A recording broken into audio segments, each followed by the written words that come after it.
Muito boa tarde a todos. Hoje é dia 22 de julho de 2023. Iniciamos mais um estudo da Revista Espírita. Este estudo é promovido pela Sociedade Espírita Obreiros do Senhor e demais estudos da Revista Espírita e outros estudos promovidos pela casa podem ser encontrados facilmente através do nosso site www.obreirosdosenhor.org.br. Lá também você vai encontrar um link permanente para os estudos ao vivo. Este estudo da Revista Espírita é gravado todo sábado às 14h30. Então, se você está assistindo ele de forma gravada no YouTube, saiba que você pode participar junto conosco. Nós estamos estudando o ano de 1861 da Revista Espírita. Chegamos hoje ao estudo de número 18. E vamos dar continuidade ao tema Conversas Familiares de Além-Túmulo, que iniciamos na semana passada. O tema proposto para hoje é Questões e Problemas Diversos. Pereira, poderia dar início para nós hoje? Posso sim. Então, boa tarde a todos que estão nos acompanhando. Então, vamos dar continuidade aí a esse estudo de Conversas Familiares Além-Túmulo. Como o Lelo já disse, questões e problemas diversos. Pergunta número 1, questão número 1. Em um mundo superior como Júpiter ou outro, tem o espírito encarnado a lembrança de suas existências passadas, assim como do seu estado errante? Kardec faz a pergunta, né? Resposta: não. Desde que o espírito se reveste do envoltório material, perde a lembrança de suas existências anteriores. Hein, Pereira? Olha que interessante, né? Ali eles encaram, né? Como a gente já estudou em anos anteriores ali da Revista Espírita, como Júpiter sendo um mundo mais evoluído, né? Um mundo mais adiantado aí na escala espírita, né? Da reencarnação, ele seria um pouco mais adiantado. Mas mesmo sendo ele um mundo mais adiantado, com suas criaturas mais adiantadas, ainda assim, enquanto encarnado, eles não lembram das vidas passadas. Ou seja, então não é que nem agora que nós estamos num momento de transição planetária da Terra. Então quer dizer que agora, nas próximas reencarnações, eu vou lembrar da minha vida. O Espírito vem dizer ali que não, né? Que mesmo nesses mundos mais adiantados, quando se reencarna, ainda assim são omitidas, né? Não é perder a lembrança, né? Porque a lembrança continua lá, eu só não consigo alcançá-las, né? Eu acho que isso aí é uma vantagem muito grande, né? Aí que está a grandeza da justiça divina, que isso permite, quando nós encarnamos aqui, nós nos acertarmos com nossos desafetos, né? Porque se nós não lembrarmos o passado, nós podemos estar próximo dos nossos ditos antigos inimigos, ou aqueles que nós fizemos mal. Então, o esquecimento nos proporciona a oportunidade de nós reconciliarmos com ele. Esse é um fator muito importante, porque já pensou uma mãe, um pai, um irmão, uma irmã, lembrar que aquela pessoa que está ali junto com ele, que nasceu junto com ele, foi um desafeto do passado? Isso criaria um transtorno muito grande, né? Ele lembraria aquilo, será que aquilo não iria trazer aqueles desejos novamente de vingança, ou de dó, de pena, de compaixão, de medo, no caso, que se a pessoa foi vítima de alguns maltratos, alguma coisa sentido assim, né? E aí que está a grandeza. E mesmo no mundo mais evoluído, também isso, porque também é uma oportunidade desse, vão ser, por isso que fala que todos nós um dia se reuniremos novamente. Então é o dia de você reunir as pessoas de uma maneira assim que sem essa mácula do passado, né? Eu acho muito interessante isso. E já pensou, né? Nós temos hoje dificuldade de se relacionar com algumas pessoas, não lembrando qual foi o relacionamento que nós tivemos com ela na vida passada. Imagina lembrando, então, né? Que algumas pessoas é incrível, né? Aquele negócio de o santo não bate, né? Tem algumas pessoas que você chega no santo não bate. Com certeza foram questões aí vividas em encarnações passadas que causam essa aversão. Agora imagine lembrando da pessoa aí que eu não ia conseguir ser acertado mesmo, né? Nós temos dificuldade do perdão desta vida, né? Das questões que aconteceram nessa vida atual nossa, que nós lembramos. Imagina se lembrassemos aí vidas passadas anteriores aí, que dificuldade que teria isso, né? Então Kardec continua fazendo as perguntas. Entretanto, olha lá, Kardec continua. Entretanto, sendo rarefeito em Júpiter o envoltório corporal, ali o espírito não seria mais livre? Sim, mas ainda suficientemente denso para extinguir no espírito a lembrança do passado, né? E Kardec continua. Então, os espíritos que habitam Júpiter e que se comunicaram conosco encontravam-se mergulhados no sono? Pergunta interessante. Certamente, naquele mundo, sendo o espírito muito mais elevado, melhor compreende Deus e o universo. Mas o seu passado se apaga por enquanto, sem o que obscureceria sua inteligência. Ele mesmo não se compreenderia. Seria o homem da África, ou da Europa, ou da América. Olha, ele não compreenderia isso, né? Que poderia ter vindo aqui na Terra, né? Aí ele faz a pergunta. Ou da Terra, de Marte ou de Vênus? Não se recordando mais, é ele mesmo o homem de Júpiter, inteligente, superior, compreendendo Deus e estudo. Quer dizer, já pensou? Aí fez uma questão de, também assim, por exemplo, ele pode estar em Júpiter hoje, ou em outro planeta mais elevado, e aí, relembrar das vidas dele que ele passou no mundo da Terra, ou em outro, né? Então ele não relembra, né? Foi mais ou menos a questão, né, dos exilados de Capela, né? Eles tinham uma vaga lembrança de que vieram de outra constelação, né? Do paraíso, né? Por isso que aquela questão do paraíso esquecido é isso, né? Que lá tinha mais, vamos dizer assim, mais facilidades, né? Aí o Kardec faz uma observação aqui sobre esse tema, bem interessante. Observação. Se o esquecimento passado é necessário no mundo adiantado, como Júpiter, com mais forte razão deve sê-lo em nosso mundo material. É evidente que lembrança de nossas existências precedentes causaria lamentável confusão em nossas ideias, sem falar de todos os outros inconvenientes já assinalados a respeito. Tudo quanto Deus faz leva o selo da sua sabedoria e de sua bondade. Não nos cabe criticar, ainda mesmo quando não compreendamos o objetivo. É isso aí, né? Aí uma questão número 2 sobre esse problema. A senhorita Eugênie, um dos médios da sociedade, oferece notável particularidade, de certo modo excepcional, que é a prodigiosa facilidade com que escreve e a incrível prontidão com que os mais diversos espíritos se comunicam por seu intermédio. Há poucos médios com tão grande flexibilidade. A que se deve isso? Kardec faz uma pergunta, né? Por isso que ali o tema já vem assim, por isso que é questão diversa, né? Que o tema ele faz várias questões diferentes, né? Não é aquela sequência como comumente nós colocamos. Né? Normalmente ele colocava um tema e ia só naquele tema, nessas várias questões. Né? E aí responde. Resposta. Deve ser antes ao médio que ao espírito. Esse escreveria menos veloz por outro médio, pela razão de que a natureza do instrumento já não seria a mesma. Assim, há médios desenhistas, outros são mais aptos para a medicina, etc. O espírito atua conforme a mediunidade. Deve-se, pois, a uma causa física antes que uma causa moral. Os espíritos se comunicam tanto mais facilmente por um médio, quanto mais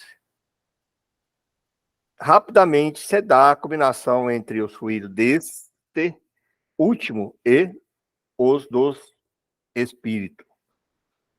Mas, mais que os outros, ele presta a rapidez do pensamento de que se aproveita o espírito. Como vos aproveitais de um carro rápido, quando estáis com pressa. Esta vivacidade do médium é puramente física. Seu próprio espírito não tem nenhuma participação nesse processo. Interessante essa resposta, Porque aí, quando nós estudamos a mediunidade, está lá no livro dos médios, que o Kardec descreve várias categorias de médios, e aí ele sempre frisa isso, que essa é uma questão física, já nasce com essa predisposição. E uns têm mais e outros menos. No caso dela, ela tem mais essa facilidade, essa aptidão aí mais desenvolvida para esse intercâmbio espiritual. E aí a questão que eu achei interessante é que ele fala, isso depende da moral, do médio, é uma questão física, né? E também do espírito, né, que está comunicando. E é bem interessante ele trazer essa questão, porque senão o médium, né, que tivesse ali, por exemplo, o dom da cura, né, materialização, alguma coisa assim, ele ia se achar que já estava no nível acima de evolução de uma outra pessoa, de um outro médium, né? E aí a gente vê casos, né, bem práticos disso, como a gente já estudou, né, há um tempo atrás ali, a questão do João de Deus. É um médium com características mediúnicas, né, grandiosas, né? Mas nem por isso a moral era tão boa, né? E aí o que iria acontecer? Então não é a questão do que ele fazia que denota que tudo aquilo ele conseguia por causa da moral, mas era puramente física. E aí a Sônia até deu aquela explicação para nós, né? Poxa, mas aí vem essa questão, toda essa mediunidade dele para, né, de ajuda às pessoas e ele acaba fazendo isso porque não foi escolhida outra pessoa. Então talvez isso já tenha vindo nele para ele se melhorar, para ajudar mais, mas mesmo assim ele acabou falhando ali em algumas questões aí da reencarnação. É interessante isso aí, porque quando a gente pega esses médios, principalmente de efeitos físicos, né, pega o Arigó e outros médios aí que faziam bastante efeitos físicos e cura, que se prestavam a incorporar em espíritos ligados à cura, eles eram médios, eram pessoas realmente que não eram assim muito elevadas, né? Rudes, inclusive, tinham hábitos muito simples, muito difíceis, muito complicados. Quer dizer, isso reporta bem isso, que normalmente essa necessidade que ele tinha está de passar por essas experiências, né? Então aí se vê que a mediunidade em si não tem a ver com essa questão da moral, né? Da parte moral dele, né? E nem sempre porque ele tem desenvolvido essa capacidade, ele é um espírito moralmente mais elevado, né? Pelo contrário, a gente percebe realmente que muitas dessas pessoas que vêm com essas mediunidades mais ostensivas são pessoas realmente ainda que necessitam evoluir bastante, né? E aí acho que é uma ferramenta para eles, né? Para a sociedade e para eles evoluírem, né? E com certeza faz jus daí aquela questão, né, Pedro, de que aqui muito é dado, mais será cobrado, né? Sim, com certeza. Você vem ali só com, né, a gente já sabe aí por outros estudos aí de Kardec que a mediunidade é uma ajuda já divina aí para acelerar a evolução, porque às vezes a pessoa está muito parada no tempo e não está acelerando. Aí você vem com vários níveis de mediunidade. Então é uma ajuda ainda acima disso para você conseguir recuperar o tempo perdido. É verdade. E olha a questão seguinte também, ele vem complementar isso aí, ó. Kardec continua. As qualidades morais do médium não terão alguma influência? Olha lá. Elas exercem uma grande influência na simpatia dos espíritos. Porquanto deveis saber que alguns possuem tal antipatia por certos médios que não senão como maior repugnância que se comunicam por eles. É São Luís que responde essa pergunta. Então, o que quer dizer isso? Que a mediunidade em si, ela não tem a ver com a moral, mas o exercício dela sim, né? A qualidade das comunicações, sim, né? Então, porque ele fala assim, poxa, mas não tem... Né? Como que você vai utilizar ela, tem tudo a ver, né? Quem vai se aproximar, né? A vibração que você está exercendo é a qualidade dos espíritos que vão se aproximar. É verdade. Mas olha que interessante que ele diz aqui, ó.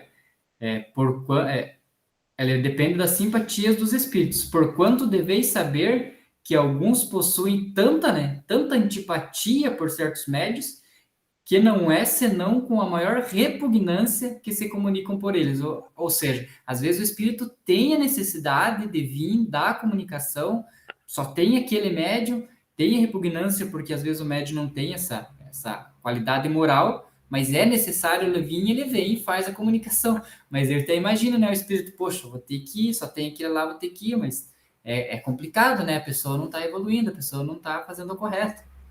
E nós temos que entender também que, somente no nosso estágio evolutivo, os espíritos que chegam até nós para se comunicarem não são puros, são espíritos mais evoluídos, mas eles também têm essas questões ainda, esses melindres, essas questões ainda que tem que colocar. Então ele olha lá, puxa, aquele lá não gosta dele, não se bata com a ideia que ele pensa, eu não vou se comunicar com ele, não vou dar passagem.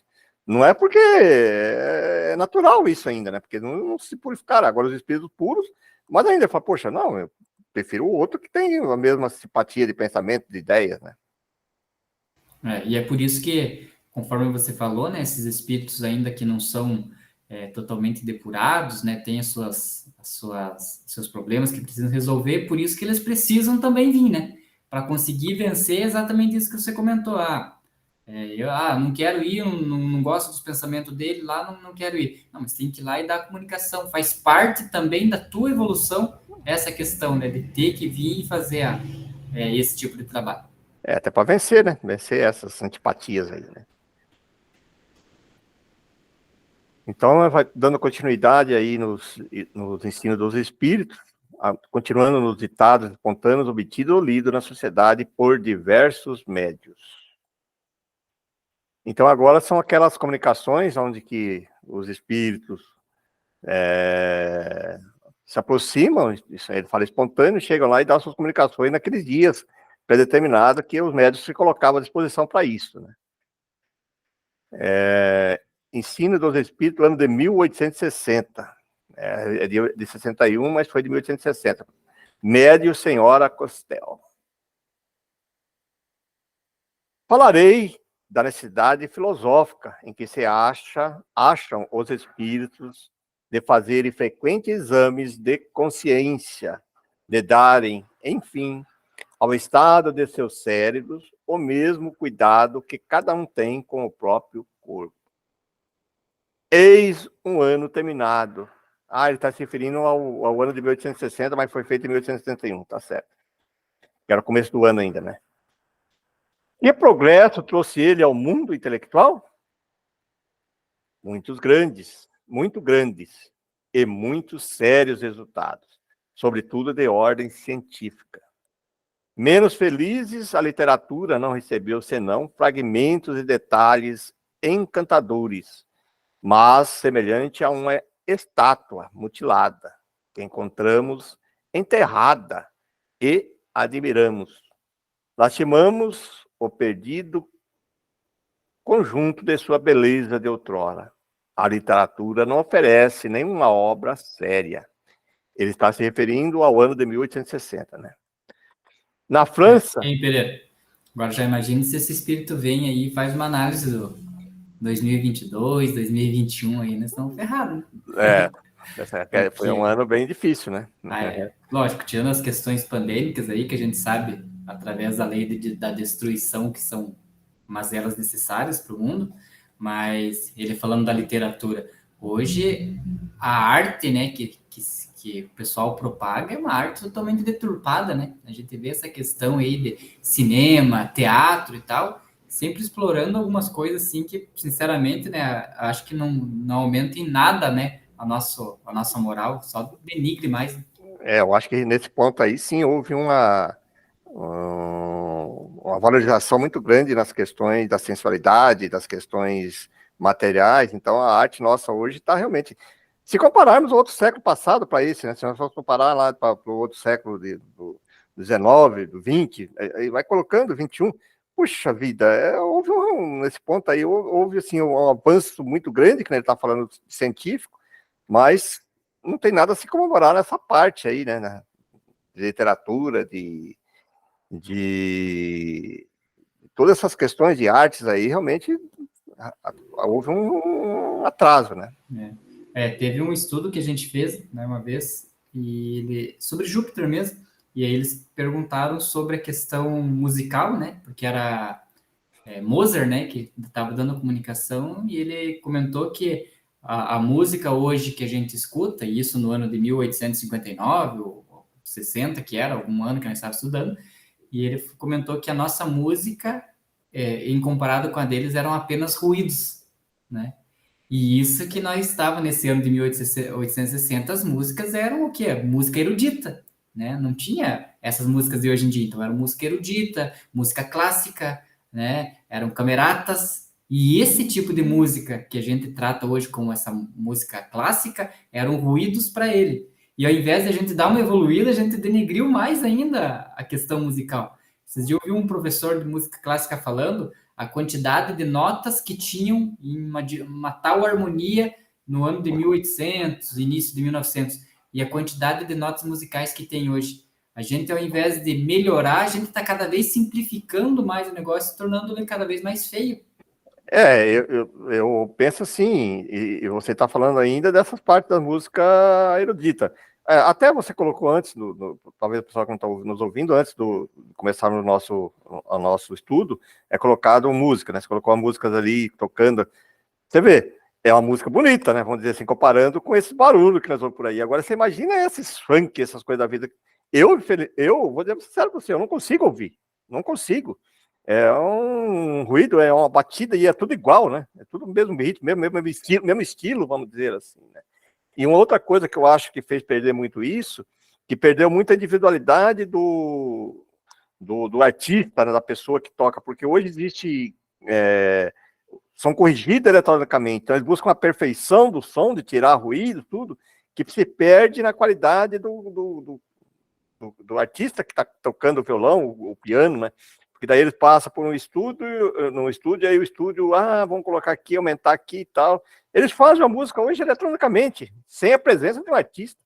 Esses cantores hoje também que tem uma voz mais ou menos razoável, você sabe disso, você que estuda música, eu sei que você gosta de estudar música, você sabe que eles conseguem montar um DVD aí, um CD, tudo eletronicamente. O cara só faz a voz lá e eles corrigem a altura da voz e não sei o quê, vai mexendo o som, os instrumentos. Quer dizer, perde muito dessa questão individual, do sentimento, né?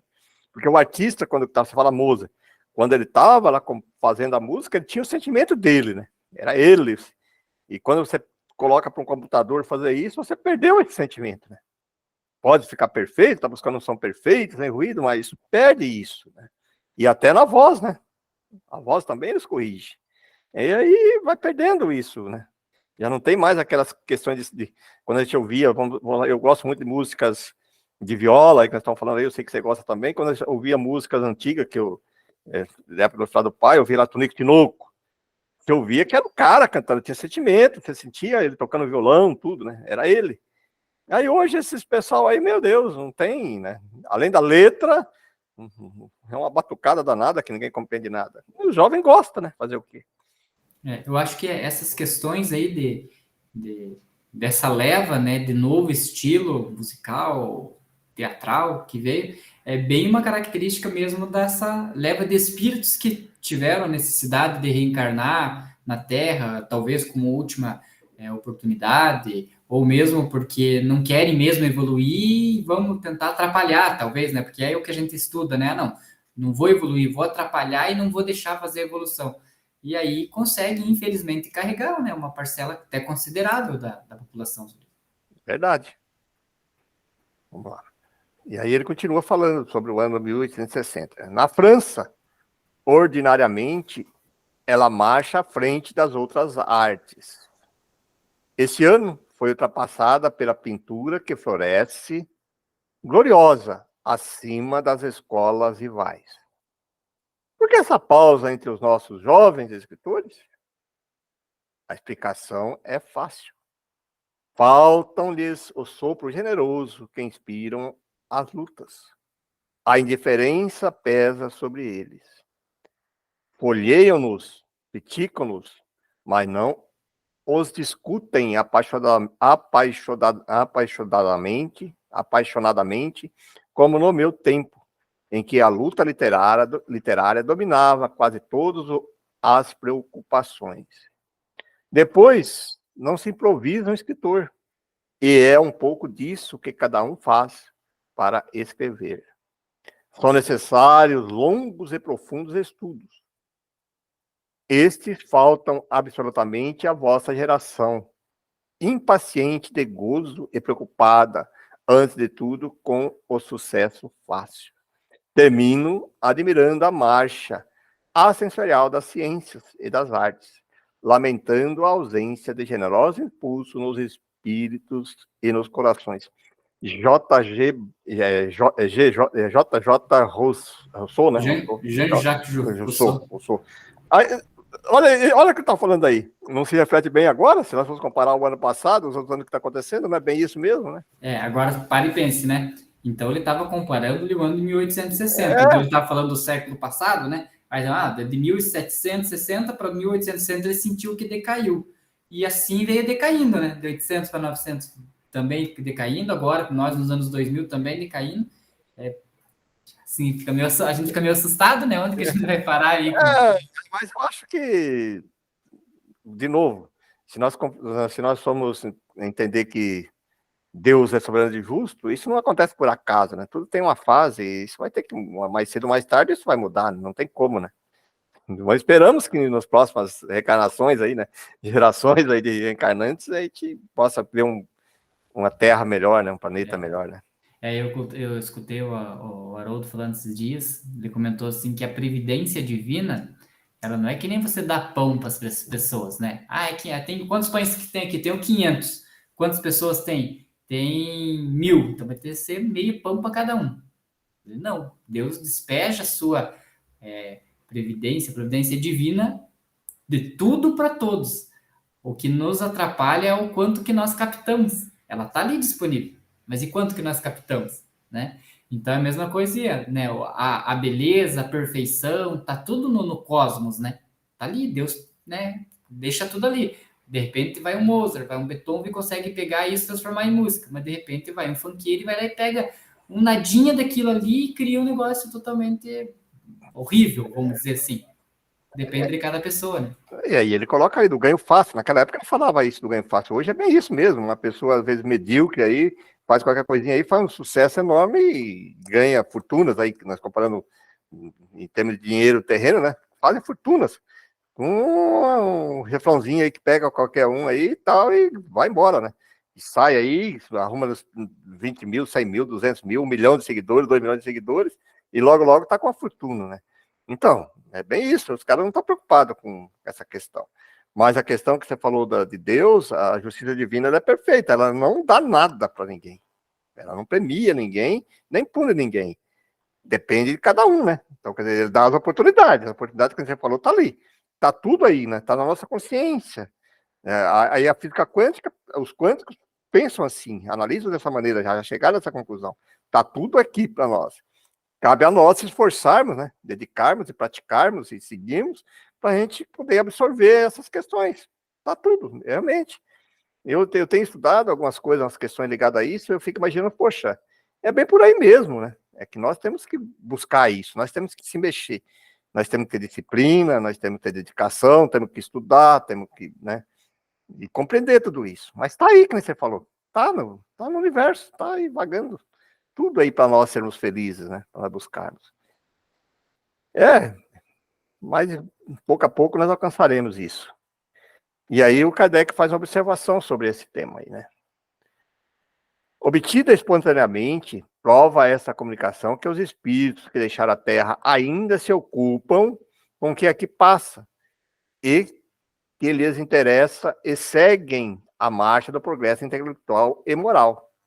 Não seria das infinitas profundezas do espaço que queriam fazê-lo.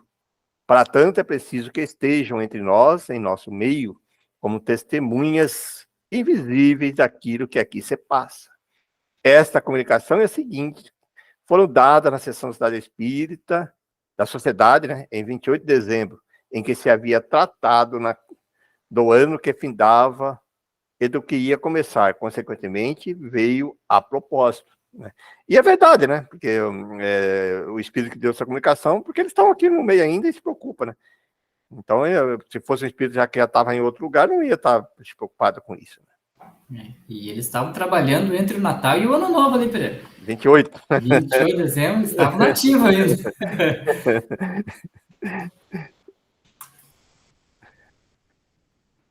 Agora é que ele falou da precedente, foi essa comunicação aí, assinada por São Luís, né?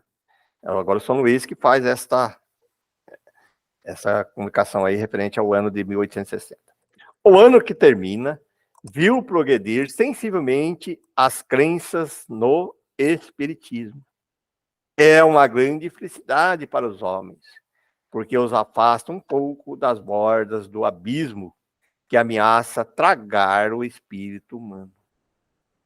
O ano novo será ainda melhor, porque verá importantes mudanças materiais, uma verdadeira revolução nas ideias, e o espiritismo não será esquecido.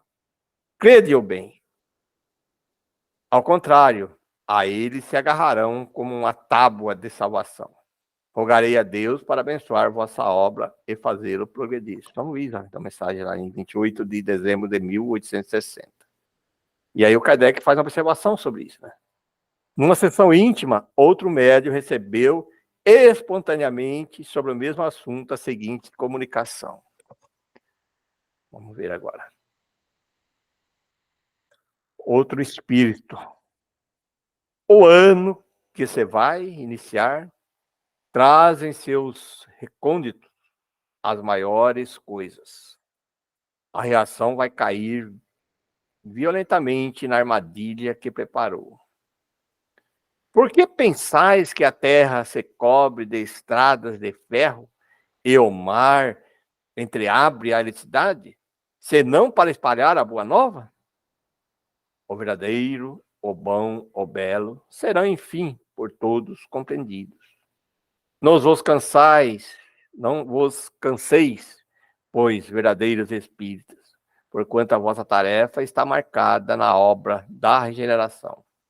Felizes daqueles que souberem realizar. Leão J. é um irmão do médio, né? Veja que interessante, né, Pereira? Ele comentou ali sobre a questão do mar, né, e as estradas de ferro, que estavam cada vez mais em alta, né, para distribuir aí a produção e fazer viagens.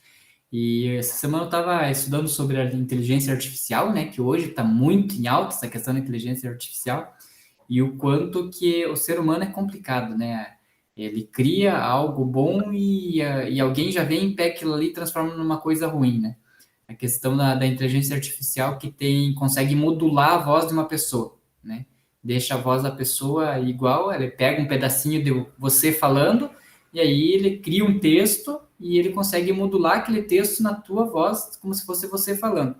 E as pessoas estão aplicando golpes com relação a isso já, né? Por quê? Porque consegue, por exemplo, aquelas questões de reconhecimento por voz, a inteligência artificial já está conseguindo burlar essa parte de segurança, já conseguem dar golpe com a voz, pega a minha voz, por exemplo, no vídeo aí do YouTube e liga para minha esposa dizendo que sequestrou eu e escreve um texto e aí eu mesmo vou falar com a voz minha.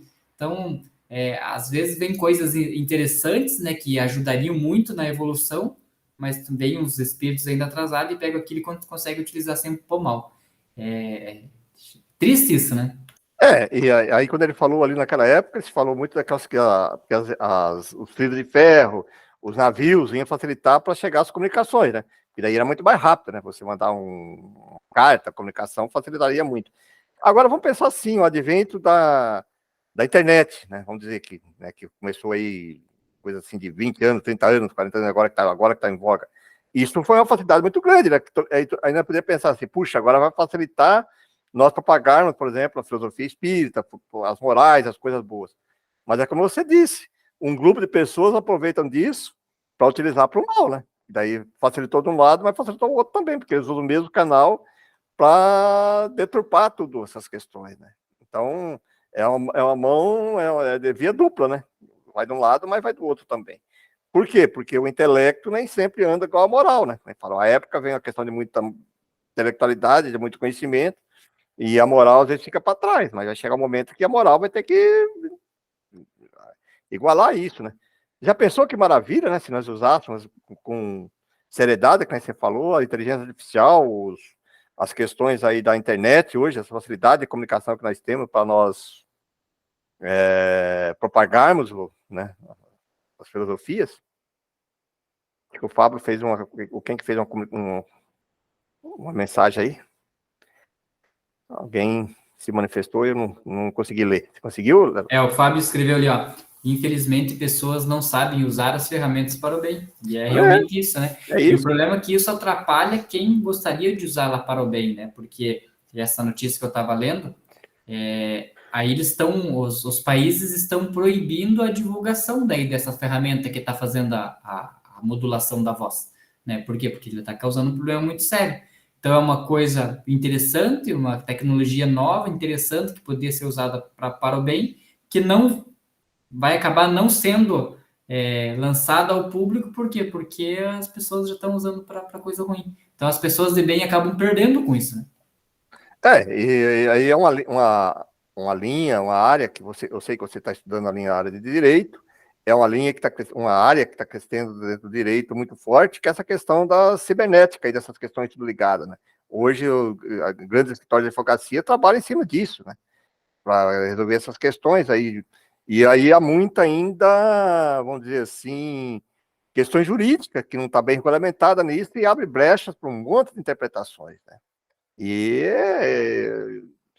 é uma linha, assim, que cresce muito nessa área aí, em termos de direito, né? As pessoas que estudam isso, e grandes corporações contratam pessoas especializadas nisso, né? Só para defender juridicamente essas questões, né?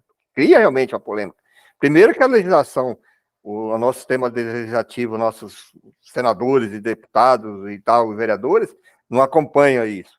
Então, a coisa vai lá na frente, e aí acontece os crimes, depois fica correndo atrás e não tem nenhum argumento, né? Não tem nenhuma maneira de você condenar uma pessoa porque não existe lei.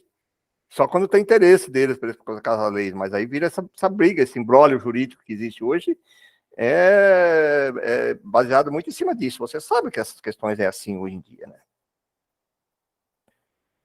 Bom, vamos lá então, vamos ao que nos interessa aqui. Aí, ó, foi um dia ali que eles usaram para esse tipo de comunicação, né? Sobre o mesmo assunto, por outro médio. A mudança é absolutamente necessária.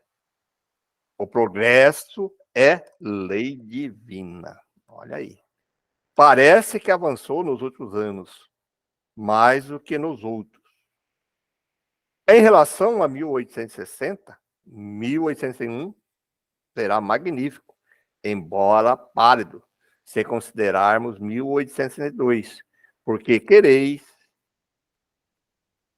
partir, caros irmãos, e uma vez que o sopro divino põe em marcha a locomotiva, não há descarrilhamento possível. Leão 10.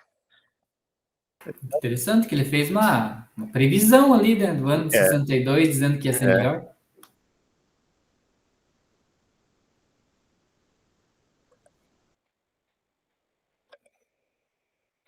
Vamos lá, então. Dando continuidade, agora acho que entra outro tema aqui, né? Ensino dos espíritos. Comentário sobre um ditado. Acho que o Kardec faz um comentário aqui.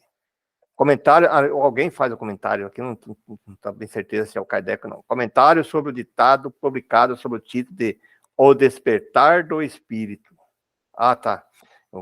Numa comunicação com o Espírito Jorge, ditou a senhora Costel, publicada na revista de 1860, sob o título de O Despertar do Espírito, foi dito que não há relações amistosas entre os espíritos errantes, que aqueles mesmos que se amaram não trocam sinais de reconhecimento. Em várias pessoas, essa teoria causou uma impressão muito penosa, sobretudo porque os leitores da revista consideram aquele espírito elevado, havendo admirado a maioria de suas comunicações. Se essa teoria fosse absoluta, estaria em contradição com o que tantas vezes foi dito, que no momento da morte, os espíritos amigos vêm receber o recém-vindo, auxiliando-o a se desembaraçar dos liames terrestres, de certo modo, iniciando-o em sua vida. Por outro lado, se os espíritos inferiores não se comunicassem com os mais adiantados, não poderiam progredir. Com os mais adiantados, não poderia progredir. Procuramos refutar a revista de 1860, sob o título de Relações Afetuosas dos Espíritos, mais eis os comentários que, a pedido de nossos pedido nosso, deu ao próprio Diógenes de sua comunicação. Bem interessante essa comunicação mesmo, que vem aquilo que nós estamos falando.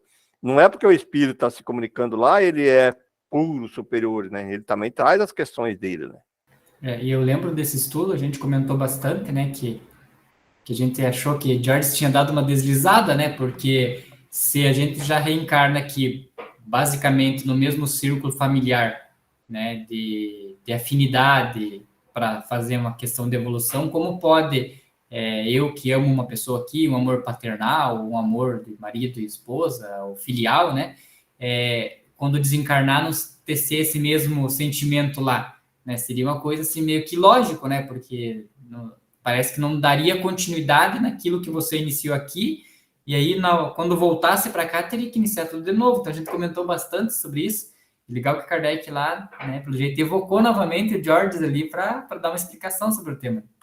E que houve repercussão dos leitores, né? É que naquela época era difícil, né? Chegava a carta, até chegar a carta, demorava 2, 3 meses para a carta aí voltar para os caras. Você imagina, né, as comunicações. E aí o Kardec, da repercussão que deu, ele resolveu fazer essa evocação novamente, né? E aí o próprio George fala: quando um homem é surpreendido pela morte, nos hábitos materialistas de uma vida que jamais lhe deixou tempo para se ocupar de Deus, quando, palpitando ainda de angústias e de temores terrenos, chega ao mundo dos espíritos, assemelha-se a um viajante que ignorasse a língua e os costumes do país que visita. Imerso na perturbação, é incapaz de se comunicar, não compreendendo nem mesmo as próprias sensações, nem as dos outros. Erra, envolto no silêncio. Então sente gemitarem, eclodirem e se desenvolverem lentamente pensamentos desconhecidos. É uma nova alma, e uma nova alma floresce na sua. Chegada a esse ponto, a alma cativa sente caírem os laços e, como uma ave a quem a liberdade é devolvida, lança-se para Deus, soltando um grito de alegria e de amor. Então, se comprimem à sua volta os espíritos dos parentes, dos amigos purificados que, silenciosamente, o haviam acolhido em sua volta. São, em reduzido número, os que podem, logo após a libertação do corpo, comunicar-se com os amigos que reencontram. É necessário ter merecido, e somente os que cumpriram gloriosamente suas últimas migrações se acham, desde o primeiro momento, bastante desmaterializados para gozar desse favor que Deus concede como recompensa. Apresentei uma das fases da vida espírita. Não quis generalizar. Como você vê, não falei senão do estado dos primeiros instantes que se seguem à morte, que poderá ser mais ou menos duradouro, conforme a natureza do espírito. Depende de cada um abreviá-lo, desprendendo-se dos laços terrenos, desde a vida corpórea, já que somente o apego às coisas materiais impede de fluir a felicidade da vida espiritual. George. Aí já mudou um pouquinho a maneira, né? E aí é que a questão, o espírito estava falando, provavelmente, de uma experiência dele, né? Que aconteceu com ele. Então, ele estava contando uma faceta, e aí as pessoas costumam generalizar com isso, como regra, né? E é isso que o Kardec, a grandiosidade do Kardec, no estudo dele, era essa. Ele ouvia vários e vários, né? Vários espíritos para chegar numa conclusão. Bom, então vamos ver lá a observação que o Kardec faz, né? Agora o Kardec. Nada é mais moral que essa doutrina, pois nos mostra que nenhum dos gozos prometidos à vida futura é obtida sem mérito, que a própria felicidade de rever os seres que nos são caros e com eles conversar pode ser adiada. Numa palavra, que a situação na vida espírita, como em tudo, será o que fizermos pela nossa conduta na vida corpórea. Perfeito, né? Não existe favores, não existe castigos, é consequência, não tem outro jeito, né? Aí fica claro e aceitável, né? Ah, a pessoa morreu, eu amava a pessoa, então eu vou me suicidar para ir me encontrar com ela. Então não vai dar, né? Infelizmente não vai dar. Por quê? Porque a forma como você fez as coisas aqui na vida corpórea não vai te permitir manter essa relação com essa pessoa lá no plano espiritual. Talvez vocês nunca nem se encontrem, né? Porque provavelmente cada um foi para um canto diferente. Aí é aceitável, né? Esse tipo de não tecer relacionamento, né? Nem afinidade com os espíritos que nos eram caros aqui. Porque realmente depende muito da questão dele, né? Individual de cada um, né? Agora, ensino dos espíritos, os 3 tipos, uma continuação, né? Nos 3 ditados seguintes, o espírito desenvolve cada um dos 3 esboçados no primeiro. Vídeo o número de janeiro de 1861. Eu não lembro agora acho que deve ter comentado alguma coisa assim. Bom, vamos lá então. Aqui, no vosso mundo, o interesse, o egoísmo e o orgulho abafam a generosidade, a caridade e a simplicidade. O interesse e o egoísmo são os 2 gênios maus do financista e do novo rico. O orgulho é o vício do que sabe e, sobretudo, do que pode.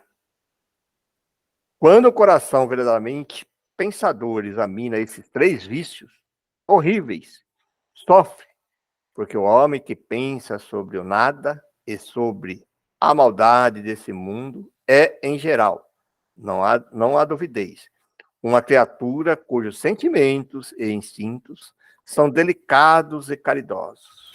Então veja, hein, Pereira, é engraçado, né? Porque de toda a revista que a gente sempre estuda, quando eles vêm falar aí das mazelas da humanidade, o orgulho sempre é um dos pontos centrais, né? Ali ele até colocou, né, o interesse, o egoísmo, e aí na sequência ele já coloca o orgulho.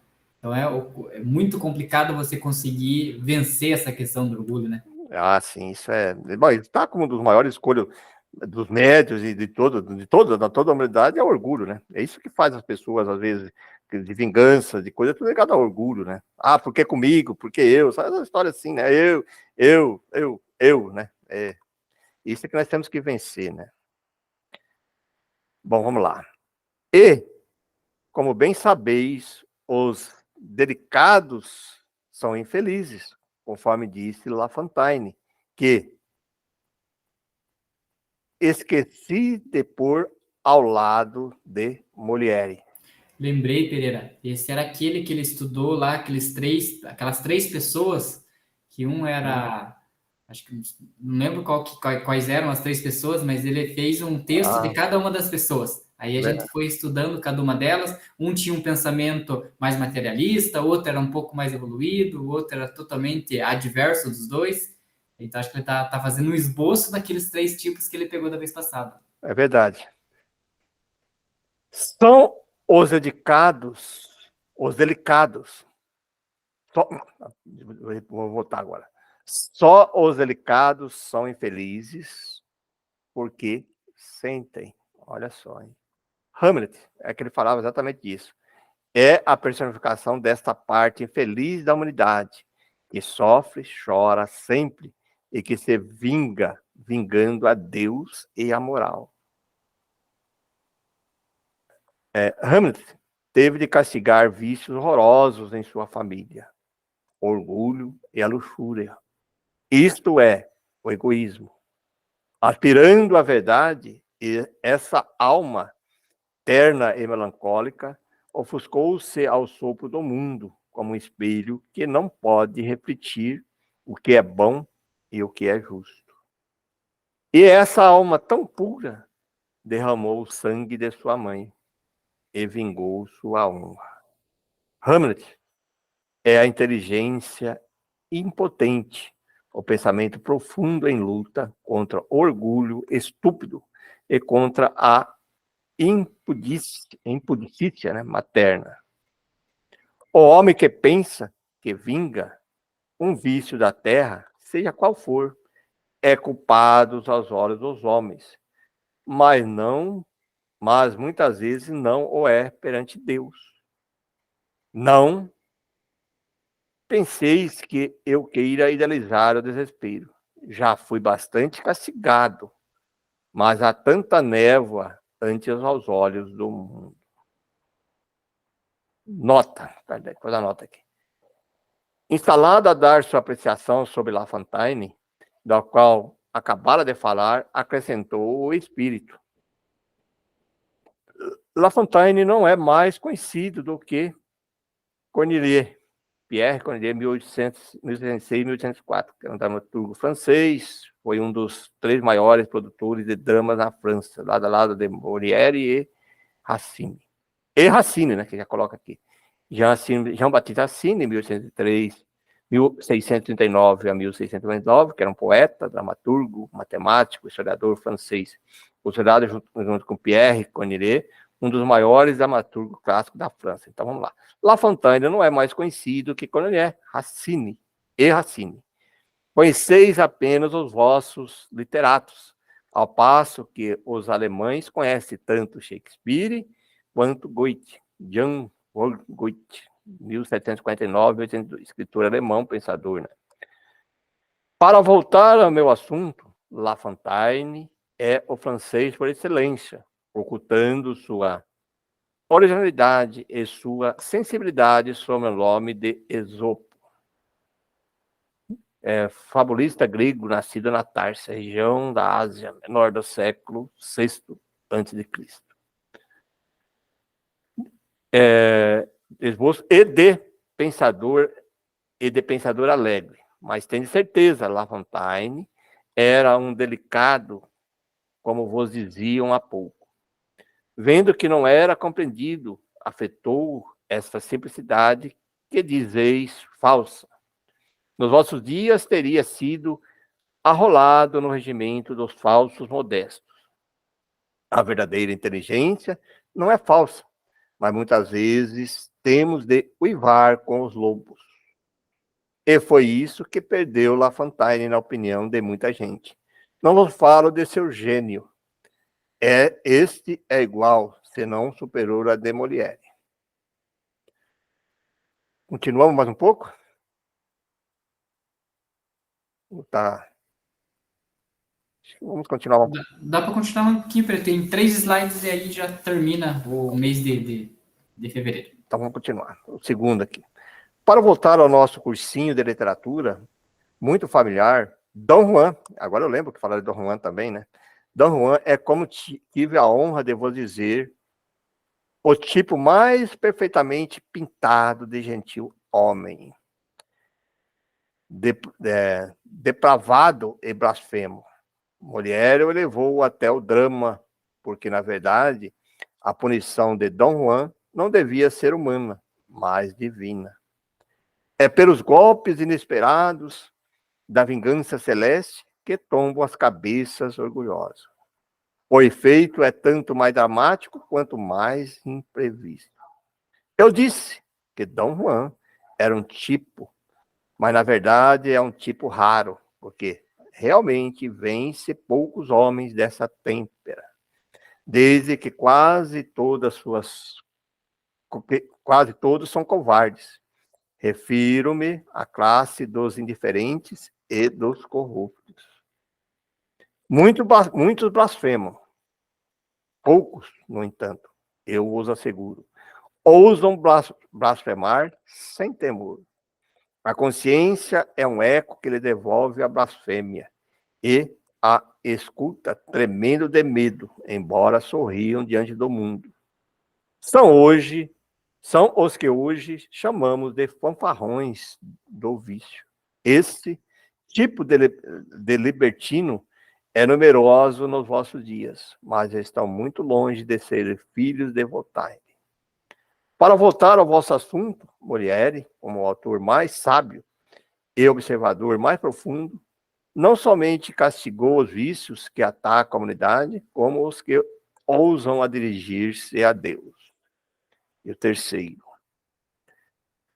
Até agora vimos dois tipos, um generoso e infeliz. Outro feliz, segundo o mundo, mas bem miserável perante Deus. Resta-nos ver o mais feito, o mais ignóbil e mais repugnante. Refiro-me a Tartufo. Na antiguidade, a máscara da virtude já era horrenda, porque, sem se haver depurado pela moral cristã, o paganismo também tinha virtudes e sábios. Mas diante do altar do Cristo, essa máscara é ainda mais feia, por ser a do egoísmo e da hipocrisia. Talvez o paganismo tenha tido menos tartufos que a religião cristã. Explorar o coração do homem sábio é bom. Lisonjeá-lo em todas as suas ações, enganar as pessoas confiantes por uma aparente piedade, levar a profanação até receber a Eucaristia com orgulho e a blasfêmia no coração, eis o que faz Tartufo, o que fez e o que fará sempre. Homens imperfeitos e mudando, que condenais um princípio divino e uma moral sobre-humana, porque delas querei abusar. Estais cegos quanto confunde os homens com esse princípio, isto é, Deus com a humanidade. É porque oculta suas torpezas sob o manto sagrado que Tartufo é horroroso e repugnante. Maldição sobre ele, porque amaldiçoava quando era perdoado e meditavam a traição quando pregava a caridade. Gerard de Nerval. Tem mais um ainda? Isso, esse é o próximo de termina. Então tá. Ensinos dos Espíritos, a harmonia. Médio Senhor Alfredo Didier. Vistes muitas vezes em certas regiões, particularmente na Provença, as ruínas de grandes castelos, um torreão que por vezes se eleva em meio à imensa solidão, como seus lúgubres e sombrios destroços. Transportam-nos a uma época em que se, talvez fosse ignorante, mas em que a arte e a poesia havia elevado com essa mesma fé, tão inocente e tão pura. Vede que estamos em plena Idade Média. Muitas vezes não pensasses que ao redor desses muros desmarcados e elegantes e muro desmantelado, o elegante capricho de uma castelã tenha feito vibrar cordas harmoniosas, então chamada de harpas de elo, né? Ela é o deus do vento, harpa, instrumento cujas cordas tangidas pelo som do vento. Ah, que pena! Tão rápidos como os ventos que eu fazia vibrar, desaparecer os torrões, castelãs e harmonias, aquela harpa do elo embalava o pensamento dos trovadores e das damas. Eram ouvidas com recolhimento religioso. Tudo acaba sobre a vossa terra. Aí raramente desce a poesia do céu para logo alçar voo. Nos outros mundos, ao contrário, a harmonia é eterna. O que a imaginação humana pode inventar não iguala a essa constante poesia que está não somente no coração dos espíritos puros, mas também em toda a natureza. René Provence, Allan Kardec, encerrou. Eu achei interessante naquele último capítulo, quando ele analisa aquelas 3 questões lá, né?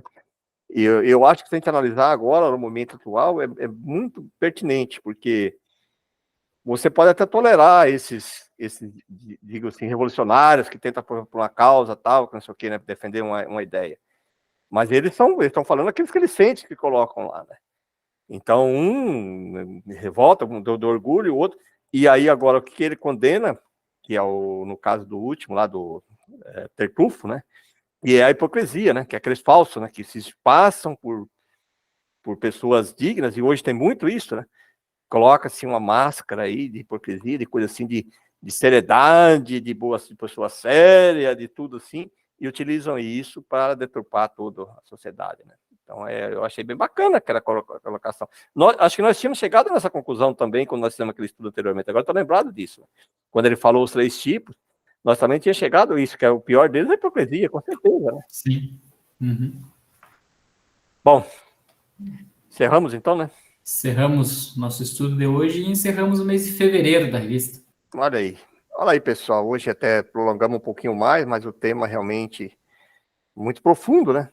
Essas comunicações aí, eu acho que enriquece muito a nós, né? De aprendizado.